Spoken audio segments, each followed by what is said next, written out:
L'homme ne vivra pas de pain seulement, mais de toute parole qui sort de la bouche de Dieu.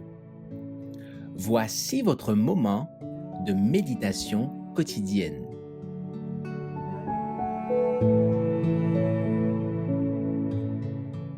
Chute humaine et secours divin le 3 mai. Je mettrai inimitié entre toi et la femme, entre ta postérité et sa postérité.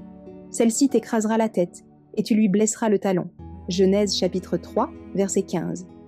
L'alliance de grâce fut d'abord conclue en Éden, alors qu'après sa chute, l'homme apprit que la postérité de la femme écraserait la tête du serpent. Cette alliance offrait à tous les hommes le pardon de Dieu, la grâce nécessaire pour lui, obéir par la foi en Jésus-Christ et la vie éternelle. Les patriarches connurent ainsi l'espérance du salut. À leur création, Adam et Ève avaient connaissance de la loi de Dieu. Elle était imprimée dans leur cœur et ils comprenaient qu'ils devaient lui être soumis. La loi de Dieu existait avant la création de l'homme. Elle était adaptée à des êtres saints.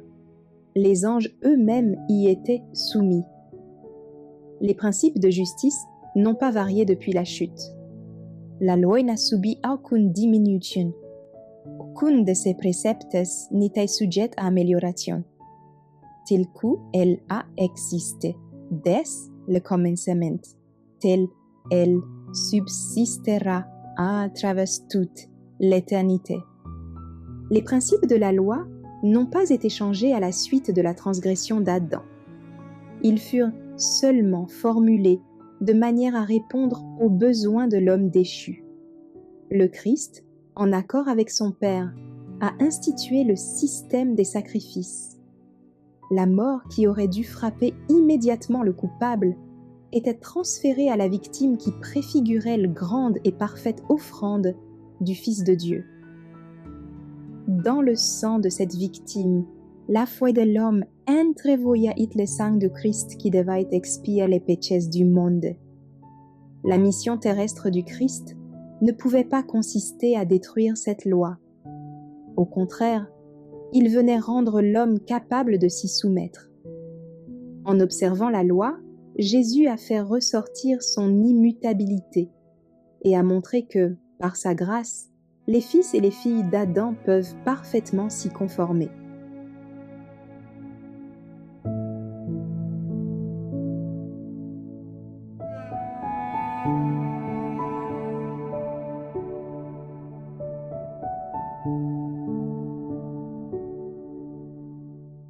Merci d'avoir écouté cette présentation. Assurez-vous de nous rejoindre demain pour votre moment de méditation quotidienne avec lereste.org.